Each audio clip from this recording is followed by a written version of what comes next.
Hey gorgeous, how have you been? It is so amazing to see you and to be here. And today I'm going to commit this video to talking about emotional intelligence. Now, if you've ever come across emotional intelligence before, you have an understanding of what it's about. So just to give you a little recap before we jump into the session, emotional intelligence is about how we connect to how we feel and to how other people feel. And that also means how we respond when people speak to us in a certain way. So in a relationship, I honestly believe that emotional intelligence is so important. There's a really amazing video link that I've got down in the email, so make sure that you watch that. So emotional intelligence really came from a guy by the name of Daniel Goleman, who originally wrote a book called Emotional Intelligence. It's just got a big red heart on the outside. And the phrase was really coined, I think it was about the 1980s, and it was really referring to business. Most corporate organizations at some point brought emotional intelligence into their business. And it just amazes me that we don't use these amazing skill sets sometimes inside of our relationships. So, what does emotional intelligence actually look like inside a relationship? So let's imagine for a sec, right, that your partner has just expressed to you how they're feeling about something. Now, people with a high level of emotional intelligence will express things in a way that is easier for the listener to actually let it drop in, let it land. But because we're not amazing at this, we say things like, "You always leave the kitchen in a mess," or "You always leave your shoes in the middle of the hallway." Language like that triggers something inside of us when we're on the receiving end of that. So imagine this, right? Your partner's just walked in. "You always leave the kitchen in a mess." Instantly, we go into defense mode. We're like, hang on a second. I didn't deserve that. Don't just yell and scream at me. And then the response we get back from them kind of matches that. "Well, why do you always leave your shoes in the hallway?"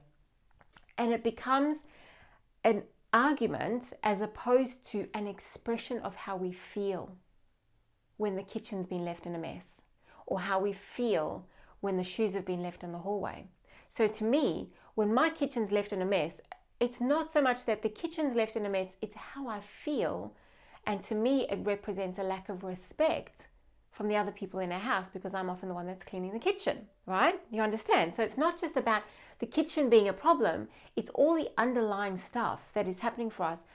But we've become so conditioned to not talk about our feelings and express what's actually going on for us that we automatically often just respond with, "You do this and you do that," as opposed to shifting it back to using emotional intelligence skills, which says, instead of saying, "You always leave the kitchen in a mess," it's being able to say, "When I walk into the kitchen after I've spent half the day cleaning it and it's left in a mess, I feel disappointed.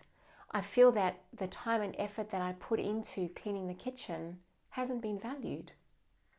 And that really hurts me." So the other side of that, though, is we have no control. Once we've said that to our partner, or to anybody for that matter, once we've said that, we have no control over how they're going to respond to it. So how do we flip that emotional intelligence and bring it into the relationships so that both of us are actually acting from that space of emotional intelligence? So a partner practicing emotional intelligence would then respond by saying, "I'm really sorry. I promise you that the next time I will clean up the kitchen when I'm finished. And right now, let me go and clean it now. I can see now that you feel hurt when the kitchen's not cleaned." It's such a different conversation because we shift from finger pointing, so it's all about you, to bringing it back to us, to how I feel about it, and then giving our partner the opportunity to respond to that. Now, that's the ideal situation, and we know reality doesn't always work like that. Sometimes, no matter how beautifully we phrase something, it is still going to trigger something in the other person.